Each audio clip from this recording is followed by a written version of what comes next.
Hi students, hope you all are doing good. तो जैसे कि हम मोस्ट ट्रेंडिंग टॉपिक्स जो हैं जनरल इंग्लिश के कवर अप कर रहे हैं, इस पे वन शॉट वीडियोस आ रही हैं। ठीक है, इसमें 2026 में जितने भी जेके एसएसबी के एग्जाम्स हुए हैं, ठीक है, उसमें से इंग्लिश के स्पेसिफिक क्वेश्चंस एग्जैक्ट जेके एसएसबी वाले उठाए गए हैं।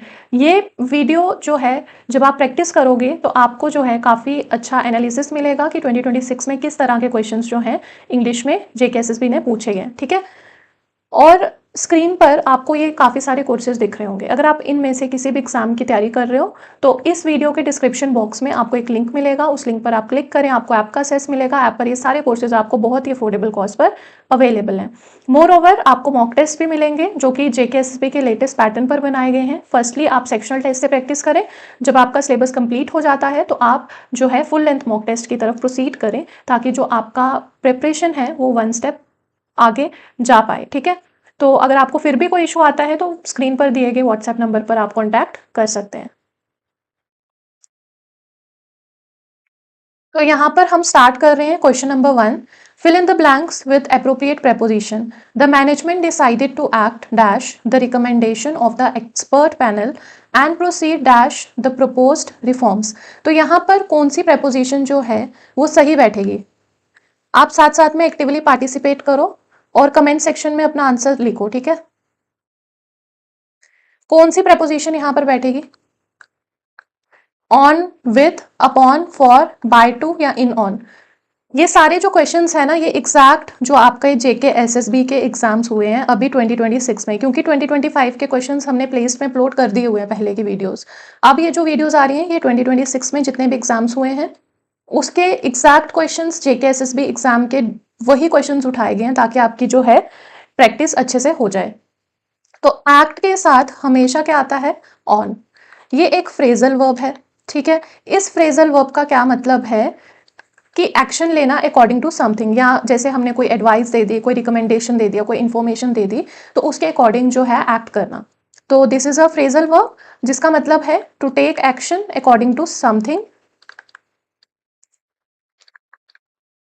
चाहे वो कोई एडवाइस है, रिकमेंडेशन है या फिर इंफॉर्मेशन है। ठीक है, और प्रोसीड जो है इसके साथ फिक्स्ड प्रेपोजिशन आता है विद। तो प्रोसीड विद का मतलब क्या रहता है? This means to continue with a planned course of action या टास्क। ठीक है, इसका मतलब होता है हम मतलब आगे बढ़ रहे हैं किसी चीज को लेके। इसकी जो पीडीएफ है ये आपको ऐप पर मिल जाएगी, और ऐप का जो लिंक है आपको वीडियो के डिस्क्रिप्शन बॉक्स में मिल जाएगा। वहां पर क्लिक करना, आपको ऐप का एक्सेस मिलेगा, वहां पर आपको ये पीडीएफ जो है वो मिल जाएगी। ठीक है, तो इसका आंसर है ए। एक्ट के साथ आएगा ऑन और प्रोसीड के साथ आएगा विद। अगर आपको सेपरेट टॉपिक वाइज वीडियोस चाहिए ना, किसी ने कमेंट किया था कि डेटरमाइनर पर आप डेटरमिनर्स पर प्रैक्टिस करवाओ, तो ये सारे जो टॉपिक है ना इंग्लिश के, आर्टिकल, प्रेपोजिशन, इन पर सेपरेट वीडियोस प्लेलिस्ट बनी हुई है इस चैनल पर, आप जाकर वहां से प्रैक्टिस अपनी कर सकते हैं। सेपरेट हर एक टॉपिक जो है इंग्लिश का कवर अप किया गया है, और जो रिमेनिंग टॉपिक्स हैं वो आपको ऐप पर मिल जाएंगे। और अगर आप मॉक टेस्ट लगाना चाहते हैं, अपना टॉपिक वाइज प्रिपरेशन करना चाहते हैं, टॉपिक वाइज एनालिसिस देखना चाहते हैं, तो आप मॉक टेस्ट परचेज कर सकते हैं। लेटेस्ट जेके एसएसबी पैटर्न पर मॉक टेस्ट आपको अवेलेबल मिल जाएंगे ऐप पे। तो सेकंड क्वेश्चन है, at dash equator sunrise occurs at the same time each day. तो इक्वेटर जो है, आपने जब रूल्स पढ़े होंगे आर्टिकल के, ठीक है, वहां पे आपने पढ़ा होगा कि ये जो इक्वेटर है ना, एक तो ये स्पेसिफिक रेफरेंस देता है। ठीक है, this equator gives specific reference, and secondly ये जो है ये एक यूनिक जोग्राफिकल फीचर है। ठीक है, this is a unique geographical features में आता है।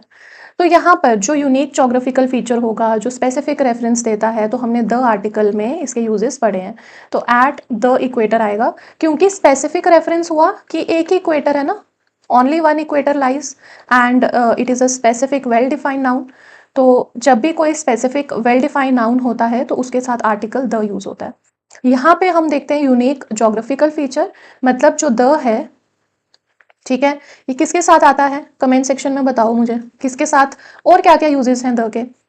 ये आता है before the name of unique geographical points या लाइंस, जैसे हम ले लेते हैं इक्वेटर, या फिर हम लेते हैं the south pole, the north पोल।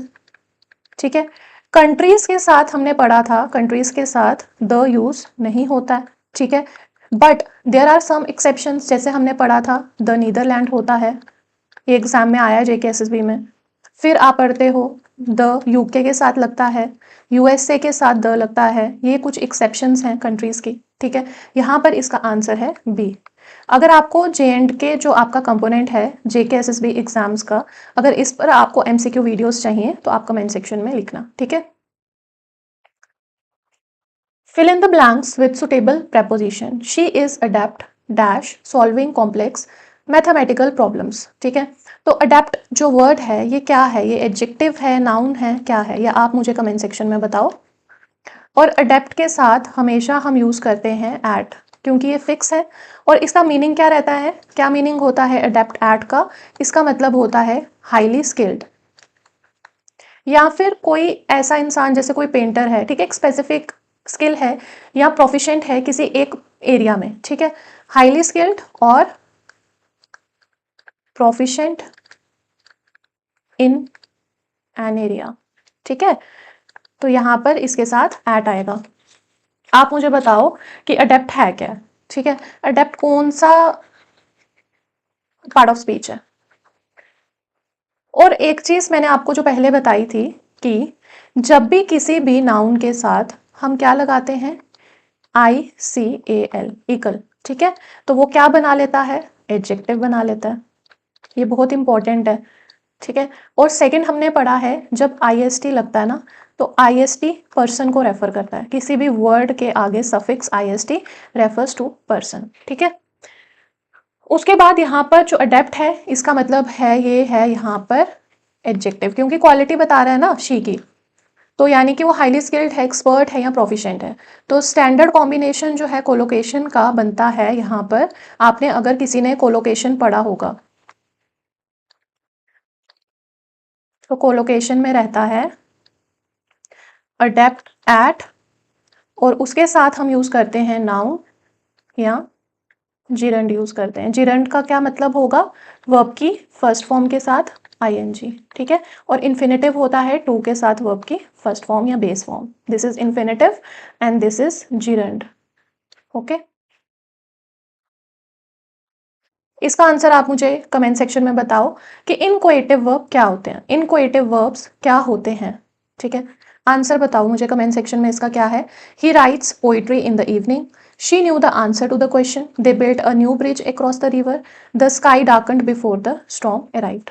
तो इनकोएटिव वर्ब क्या होते हैं, इनकोएटिव वर्ब ऐसे वर्ब्स होते हैं जो डिस्क्राइब करते हैं, एक describes a change of state और the beginning of the process, ठीक है। डिस्क्राइब करते हैं कोई चेंज, मतलब ट्रांजिशन आ रहा है किसी चीज में, किसी चीज में चेंज आ रहा है, ठीक है, चेंज ऑफ स्टेट और the beginning of the process. तो यहाँ पर मुझे बताओ इन चारों सेंटेंसेस में कहाँ पर कोई चेंज ऑफ स्टेट आपको दिख रहा है, या कोई बिगनिंग कोई प्रोसेस की, या कोई स्टेट चेंज हो रही है। यहाँ पर देखो ये जो वर्ड है क्या, डार्कन्ड, ये the sky darkened before the storm arrived, यानी कि स्काई जो है वो चेंज हो गया ना, उसका कलर वो डार्क हो गई। तो डार्कन्ड जो है यहाँ पर क्या है, इनकोएटिव वर्ब है। This is inchoative verb. क्यों, क्योंकि इंडिकेट कर रहा है कि जो स्काई है वो डार्क हो रही है, मतलब अ ट्रांजिशन है यहाँ पर, a transition from light to dark. तो इसका आंसर है D part.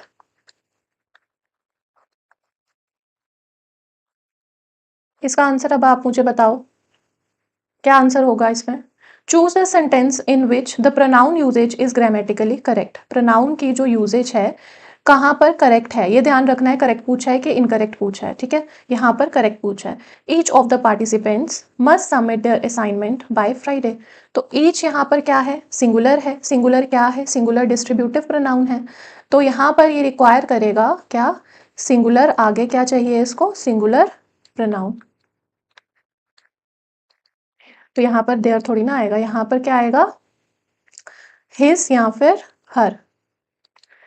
Neither of the proposals achieved their intended objective. तो नाइदर क्या है, सिंगुलर है, तो सिंगुलर के साथ देयर थोड़ी ना आएगा, क्या आएगा यहाँ पर, यहाँ देयर नहीं आएगा, ये गलत है, यहाँ पर आएगा it's. Every applicant should bring his her identification for verification. तो एवरी क्या है, सिंगुलर है, ठीक है, तो ये करेक्टली पेयर हुआ है हिज हर के साथ, तो यहाँ करेक्ट पूछा है हमें क्वेश्चन में, तो सी यहाँ पर आपका आंसर है।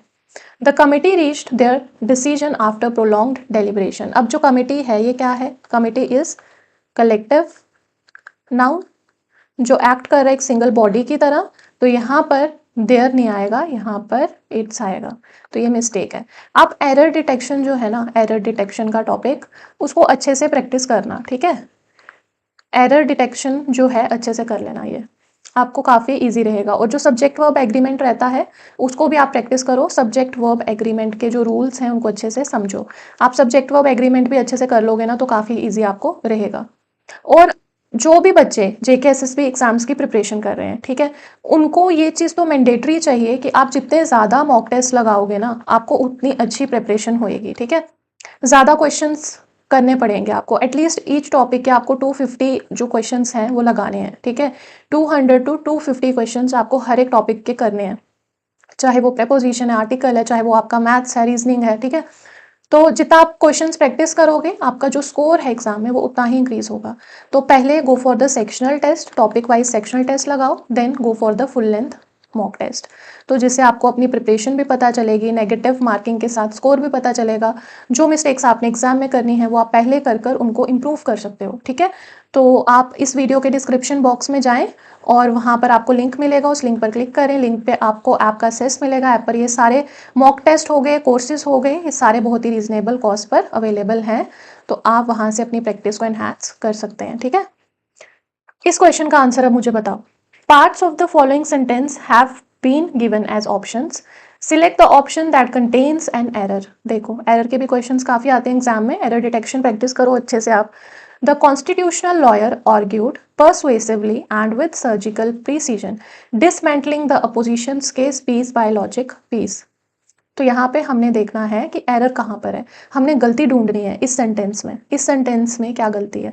डिसमेंटलिंग द अपोजिशन केस गलत है, द कॉन्स्टिट्यूशनल लॉयर आर्ग्यूड परसुएसिवली गलत है, एंड विद सर्जिकल प्रीसीजन गलत है, या पीस बाय लॉजिक पीस गलत है, ठीक है। क्या एरर है आप बताएं। यहाँ पर जो एरर डिटेक्शन आ रही है यहाँ पर है पीस बाय लॉजिक पीस नहीं होता है, ये होता है piece by piece, this is piece by piece, ठीक है, यानी टुकड़ा टुकड़ा करके, ये एक करेक्ट फ्रेज है, दिस इज करेक्ट फ्रेज। अब यहाँ पर ये जो कॉन्स्टिट्यूशनल लॉयर है ये आपका सब्जेक्ट है, आर्ग्यूड परसुएसिवली क्या है कि बहुत मतलब प्रभावशाली तरीके से बहस की, ठीक है, तो यहाँ पर सर्जिकल प्रिसीजन हुआ बहुत ज़्यादा एक्यूरेसी के साथ, और डिसमेंटलिंग द अपोजिशन केस हुआ कि अपोजिशन के केस को तोड़ते हुए, ठीक है।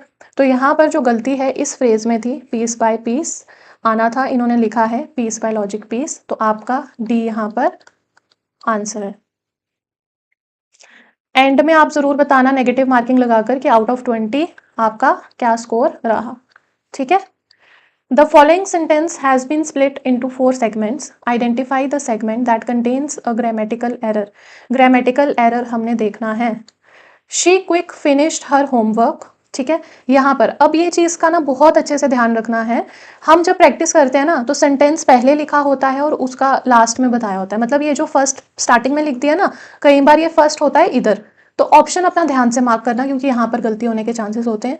जैसे यहाँ पर इन्होंने ये फर्स्ट पहले दे दिया है, ये जो सेकंड सेंटेंस है ये यहाँ है, थर्ड का ये है और फोर्थ का ये है। कई सेंटेंसेस में इन्होंने क्या किया होता है, पहले लिखा होता है और फिर मार्क किया होता है, फिर लिखा होता है फिर मार्क किया होता है 2, फिर लिखा होता है फिर लिखा होता है 3, फिर लिखा होता है और 4 ऐसे। तो वो आपने क्वेश्चन के हिसाब से अपना आंसर मार्क करना है, ठीक है। She quick finished her homework, तो फिनिश्ड जो है यहाँ पर क्या है, वर्ब है, फिनिश्ड यहाँ पर क्या है, वर्ब। तो वर्ब के लिए हम क्या यूज करते हैं, यहाँ पर हमें चाहिए था एडवर्ब, बट यहाँ तो इन्होंने एडजेक्टिव लिखा है, क्विक तो एडजेक्टिव है, यहाँ क्विक क्या है, एडजेक्टिव है, जबकि वर्ब फिनिश्ड को मॉडिफाई करने के लिए हमें क्या यूज करना था, एडवर्ब यूज करना था, तो यहाँ पर आएगा क्विकली, तो एरर जो है आपके फर्स्ट सेंटेंस में ही लाई कर रहा है। तो देखो ये फर्स्ट यहाँ पे लिखा है ना, तो फर्स्ट ये था, तो फर्स्ट ऑप्शन में है बी पार्ट में, तो बी आपका आंसर है। यहाँ क्विक जो है वो एडजेक्टिव है, जबकि वर्ब फिनिश्ड को मॉडिफाई करने के लिए हमें एडवर्ब चाहिए, तो क्विक एडजेक्टिव है, इसका एडवर्ब होगा ly लगा दो क्विकली। ठीक है, तो ये एरर था यहाँ पर। और मुझे बताओ क्विक एज एडजेक्टिव का क्या मतलब होता है और क्विकली एज एडवर्ब का क्या मतलब होता है। क्विकली एज एडवर्ब होता है जल्दी से। अब मुझे बताओ कि क्विक एज एडजेक्टिव का क्या मतलब होता है। I cannot provide you dash alone as I am already beset dash financial difficulties and am answerable dash my creditors। यहाँ पर क्या क्या prepositions जो हैं वो बैठेंगे, ठीक है। with to, for by for, to of with, against from या about। आपको ये सारी preposition के ना पता होने चाहिए यूजेज, ठीक है। ये जितनी हर एक क्वेश्चन करने का जो एक मोटो रहता है ना, वो ये नहीं है कि आपने क्वेश्चन किया आंसर किया तो बात खत्म। यहाँ पर जितनी प्रेपोजिशन है, यहाँ पर देखो एक विद प्रेपोजिशन है, टू है, फॉर है, बाय है, ठीक है, और क्या है, ऑफ है, अगेंस्ट है, फ्रॉम, अबाउट। तो ये जो इतनी प्रेपोजिशंस यहाँ ऑप्शंस में दिए ना, इन सभी की यूजेज आपको पढ़नी है। अब मुझे बताओ विद का यूजेज बताओ कमेंट सेक्शन में, टू का बताओ, for, by, of, against, from, about, इन सब का यूजेज आप बताओ। जितना फ्रीक्वेंटली एक्टिवली पार्टिसिपेट करोगे ना, आपको जो चीजें हैं माइंड में रिटेन रहेंगी, ठीक है। तो यहाँ पर क्या आंसर आएगा बताओ। प्रोवाइड जो है, प्रोवाइड का रूल क्या रहता है, प्रोवाइड का रूल क्या रहता है, प्रोवाइड का रूल प्रोवाइड, ठीक है। इसका क्या प्रेपोजिशन रहता है इसके साथ, ठीक है। प्रोवाइड का जो रूल है, प्रोवाइड के साथ आ रहा है आपका पर्सन, पर्सन के साथ आएगा विद, और फिर आएगी थिंग, यानी कि विद प्रेपोजिशन जो है प्रोवाइड के साथ फॉलो होता है। प्रोवाइड, पर्सन, प्रेपोजिशन और थिंग। तो provide you with a loan as I am already beset, तो बी सेट के साथ हमेशा क्या फॉलो होता है, विद। फाइनेंशियल डिफिकल्टीज, मतलब बी सेट विद का मीनिंग क्या रहता है, बी सेट विद का मतलब होता है किसी प्रॉब्लम से घिरा हुआ होना, मतलब चारों तरफ से आपके प्रॉब्लम है। And am answerable dash my creditors, तो आंसरेबल किसको हूँ, क्रेडिटर्स को, तो टू आएगा, ठीक है। आंसरेबल टू का मतलब होता है रिस्पॉन्सिबल टू, ठीक है। जैसे हम सेंटेंस लिख सकते हैं, क्या सेंटेंस आएगा, आप सेंटेंस के साथ साथ में जो वर्ड दिखता है उसका सेंटेंस बनाया करें। तो इसमें सेंटेंस रहेगा आई, जैसे आपको ऐसे भी आ सकता है, I am answerable dash my creditor, ठीक है। फिर आपको कोई सेंटेंस ऐसे आ सकता है, अ manager is answerable dash the director. तो यहां पर आई एम आंसरेबल, आंसरेबल के साथ टू फॉलो होगा, a manager is answerable to follow होगा, तो यहां पर आपका ए पार्ट आंसर है, with to. Dash idea was it to leave the gate open all night, whose, whom या विच। तो हुज क्या होता है, सेंटेंस को क्या रिक्वायर है यहाँ पे, पोजेसिव प्रोनाउन, ठीक है। तो यहाँ पर आएगा whose idea was it to leave the gate open all night, तो यहाँ पर जो सेंटेंस है वो रिक्वायर कर रहा है एक पोजेसिव प्रोनाउन को, ताकि वो इंडिकेट करे, to indicate that the idea belongs to someone, ठीक है। तो यहाँ आएगा हुज।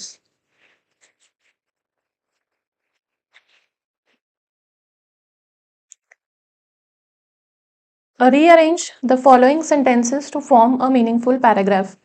इन सेंटेंसेस से हमने एक मीनिंगफुल पैराग्राफ बनाना।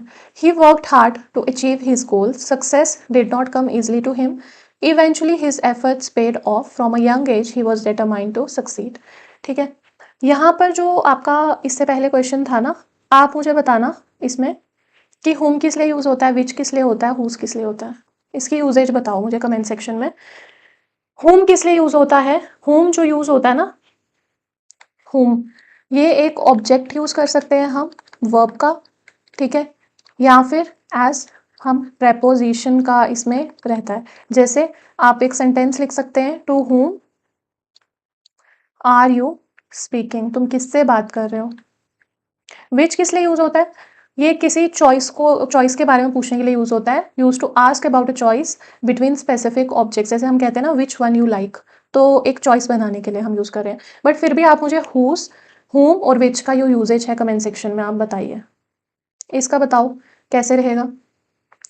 अब यहाँ देखो क्या चीज रहेगी, ही से तो स्टार्ट नहीं होगा, success did not come easily to him, तो ये भी नहीं स्टार्ट होगा क्योंकि हिम भी रेफर हो रहा है पहले, इवेंचुअली से तो वैसे स्टार्ट नहीं होता सेंटेंस। तो फोर्थ जो है स्टार्टिंग आपकी आएगी, from a young age he was determined to succeed. ये सेंटेंस का एक इंट्रोडक्शन देता है, पहले बताया जा रहा है कि बचपन से ही उसका सक्सेसफुल होने की जो है क्या थी, डेटर्मिनेशन थी। तो from a young age he was determined to succeed. Fourth से आपका आंसर स्टार्ट हो रहा है, तो फोर्थ देखो किस में है, ए और बी में है, यानी सी और डी तो है नहीं, 50-50 एलिमिनेशन आपका ऑप्शन में लग गया। अब आप देखो अब आगे क्या बात होगी, यहाँ पे डेटर्मिनेशन के बाद नेचुरली क्या है कि अगर वो इतना डेटरमाइंड था बचपन से, तो उसने उसके लिए क्या किया होगा, मेहनत भी की होगी ना। तो मेहनत कहाँ पे कर रहा है वो, he worked hard to achieve his goal, ठीक है, he worked hard to achieve his goal, तो ये आ गया फर्स्ट। उसके बाद मेहनत करने के बाद भी जो उसे तुरंत मतलब उसी टाइम सक्सेस तो नहीं मिला होगा ना, हम इवेंट पहले मतलब हम करते हैं हार्डवर्क करते हैं देन हमें सक्सेस मिलता है, तो मेहनत करने के बाद भी उसे तुरंत सक्सेस जो है वो नहीं मिली, यानी success did not come easily to him, second. और लास्ट में आपका आएगा इवेंचुअली हिज एफर्ट्स जो है वो पेड ऑफ हुए एट द एंड। तो इवेंचुअली जो है वो मतलब फाइनल जो आपका रिजल्ट बता रहा है इवेंचुअली।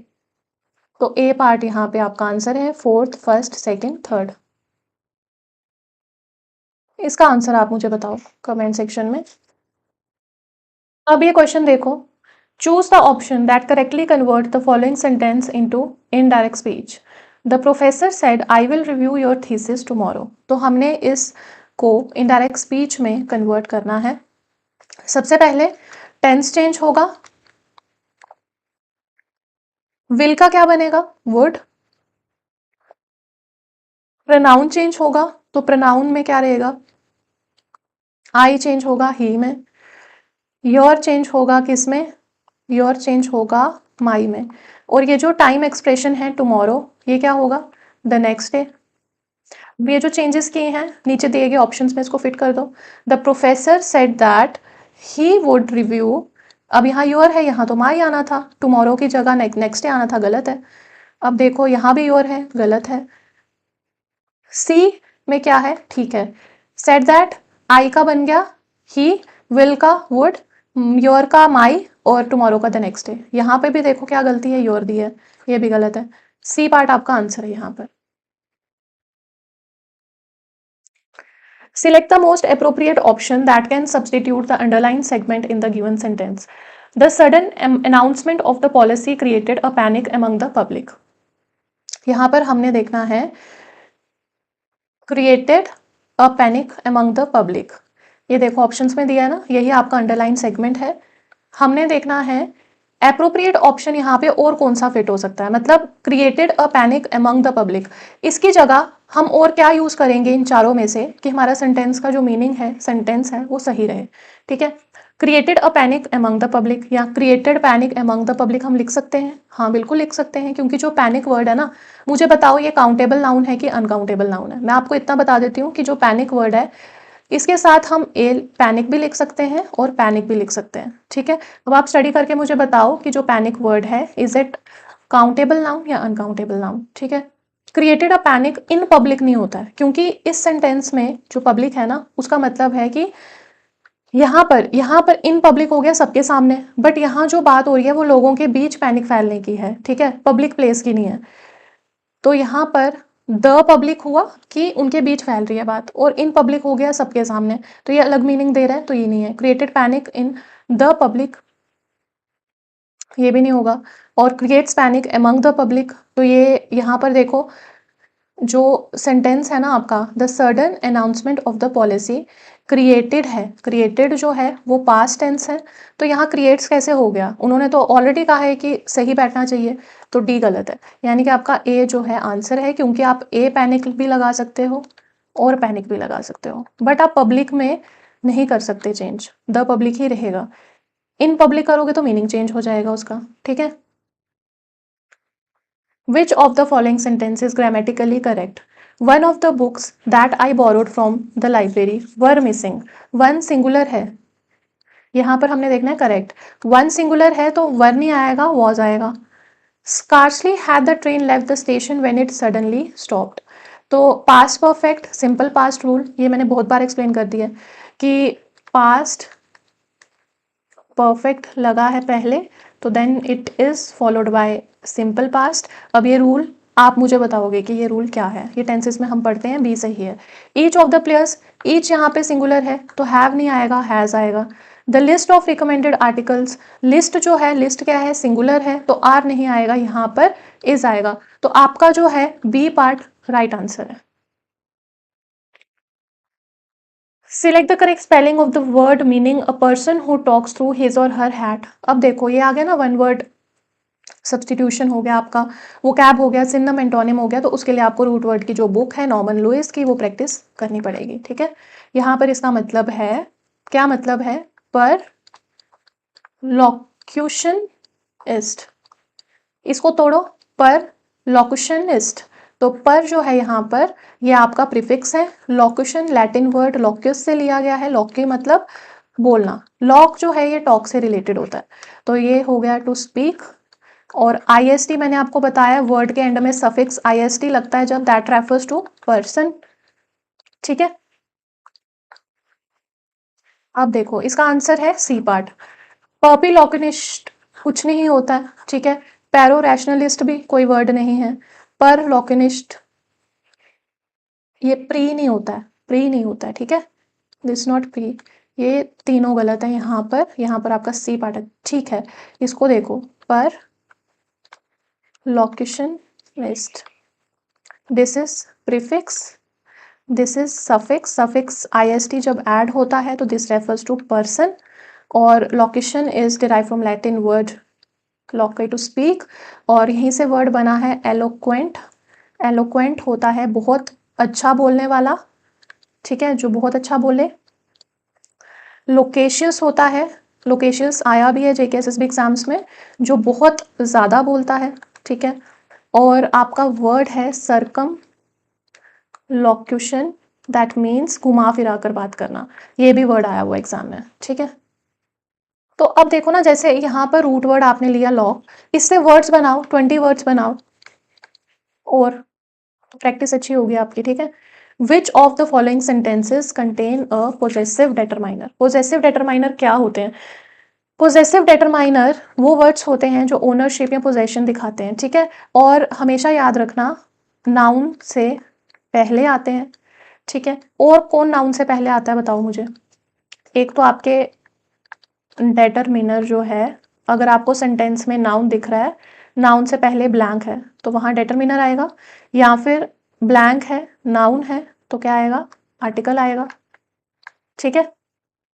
क्योंकि हम रूल पढ़ते हैं ना, ए एन एडजेक्टिव या नाउन ऐसे, या हम पढ़ते हैं ए एन नाउन, नाउन से पहले आर्टिकल आता है या डेटरमिनर आता है, ठीक है।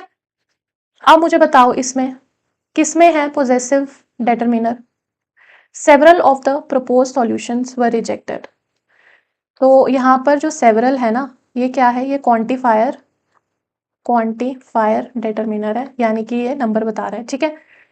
Every solution has advantage and disadvantage but some are more feasible than others. तो यहाँ पर एवरी जो है ये क्या है, डिस्ट्रीब्यूटिव डेटरमिनर है, ये पोजेसिव, हमें पोजेसिव चाहिए, ये भी नहीं है, ये भी नहीं है। Few student understood the complexity of such philosophical arguments. तो फ्यू जो है ये भी क्वांटिफायर डेटरमिनर है। They were proud of their achievement in their international competition.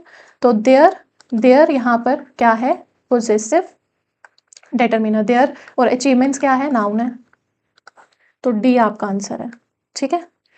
अब यहाँ पर देखो पोजेसिव डिटरमिनर्स वो वर्ड्स होते हैं जो ओनरशिप पोजेशन दिखाते हैं और नाउन से पहले आते हैं। नाउन से पहले जैसे हम कह लें माई बुक, बुक नाउन है तो नाउन से पहले आपका आ गया माई। हिज कार पोजेशन दिखा रहा है, कार नाउन है, हिज आ गया पोजेसिव डिटरमिनर। और बनाओ योर पेन, पेन नाउन है, योर आ गया आपका पोजेसिव डिटरमिनर। और आप लिख सकते हो जैसे ये हमने यहाँ पे पढ़ा देयर अचीवमेंट्स, अचीवमेंट्स क्या है, नाउन है और देयर जो है वो पोजेसिव डिटरमिनर है। In which sentence is the determiner wrongly used, कहाँ पर गलत तरीके से यूज किया गया है determiner. So, yet checking each record carefully, the auditor could not detect the financial discrepancies. Fortunately, she has some relative who are always ready to support her in time of need.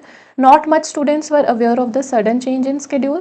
Those students participated in the debate competition. तो क्या आएगा, wrongly कहाँ पर use हुआ है आपका determiner, कहाँ पर सही से नहीं यूज हुआ है, तो वो है C part, not much students. ठीक है, स्टूडेंट्स क्या है, काउंटेबल है, were aware of the sudden change in schedule.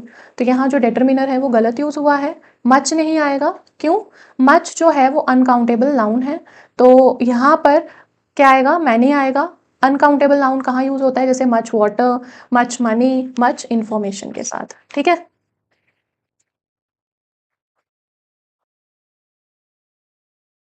Next question, इसका आंसर मुझे बताओ। Change the following sentence from active voice to passive voice. तो इंपेरेटिव सेंटेंस है ये, do the work at once, this is an imperative sentence. तो rule क्या रहता है इंपेरेटिव सेंटेंस के लिए, तो यहाँ पर मैं लिख देती हूँ, जब हम एक्टिव की बात करते हैं एक्टिव में आता है डू, वर्ब, फिर आता है द वर्क आपका ऑब्जेक्ट, ठीक है, eight once adverbial.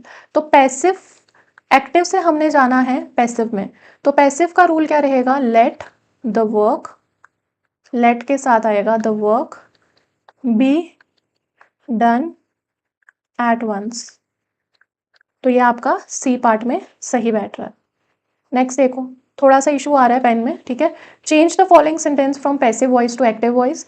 The room keys have been forgotten by Shilpa. तो हमने पैसिव वॉइस से एक्टिव में जाना है, अब हमें पैसिव दिया है, पैसिव से हम जाएंगे एक्टिव में।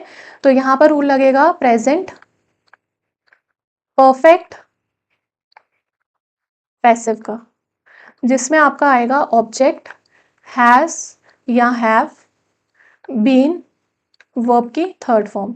तो प्रेजेंट परफेक्ट का इसमें रहेगा शिल्पा हैज बीन, ठीक है।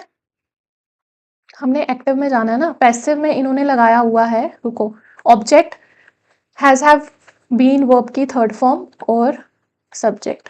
तो यहाँ पर इसको चेंज कर दो, ये आएगा Shilpa has forgotten the room keys, D part आपका आंसर है। Next, the doctor gave me a prescription dash my cough. ये जो क्वेश्चन है ना, ये जो क्वेश्चन आया JKSSB wild life inspector exam 2026 में, ये क्वेश्चन आपको पता है, ये वेदांतु से, वेदांतु की वेबसाइट पर आप जाना, ठीक है, वहां से लिया गया ये क्वेश्चन। जब हम प्रैक्टिस करते हैं ना, जैसे हम टॉपिक प्रैक्टिस कर रहे हैं, प्रेपोजिशन टॉपिक है, ठीक है, तो हम डालते हैं वेबसाइट पे preposition topic questions, Vedantu website या बायजूस, ठीक है। तो ये डायरेक्ट क्वेश्चन वहां से लिया गया है। The doctor gave me a prescription, तो फॉर माई कफ, ठीक है, या फिर हम लिखते हैं prescription for headache, for fever, for cough, ठीक है। तो ए पार्ट यहाँ पर इसका आंसर है। Fill in the blank with suitable preposition. The manager was accused, accused के साथ हमेशा ऑफ आता है। जो बच्चे जूनियर असिस्टेंट हाई कोर्ट की तैयारी कर रहे हैं, तो जॉब रिलेटेड अवेयरनेस में आपने पढ़ा होगा एक्विटल क्या होता है, एक्यूज्ड क्या होता है, चार्ज्ड के साथ क्या आता है, ठीक है, negligence in handling the project. तो सी आएगा यहाँ पर, एक्यूज्ड ऑफ, हम लिखते हैं एक्यूज्ड ऑफ क्राइम या एक्यूज ऑफ नेग्लिजेंस। तो आउट ऑफ 20 आपका कितना स्कोर आ रहा है नेगेटिव मार्किंग लगाकर, मुझे कमेंट सेक्शन में ज़रूर बताना। और अपनी प्रैक्टिस को एक स्टेप ऊपर लेके जाने के लिए आप मॉक टेस्ट लगाएं और मॉक टेस्ट प्रैक्टिस करें। और ये जो जितनी भी इसका वन शॉट वीडियोस बनेंगी, JKSSB के एग्जैक्ट क्वेश्चंस उठाए गए हैं, वही क्वेश्चन है जो JKSSB में आए हैं, तो इसकी प्रैक्टिस भी आप अच्छे से करो ताकि आपको पता चले कि एग्जाम्स में क्या आ रहा है, ठीक है।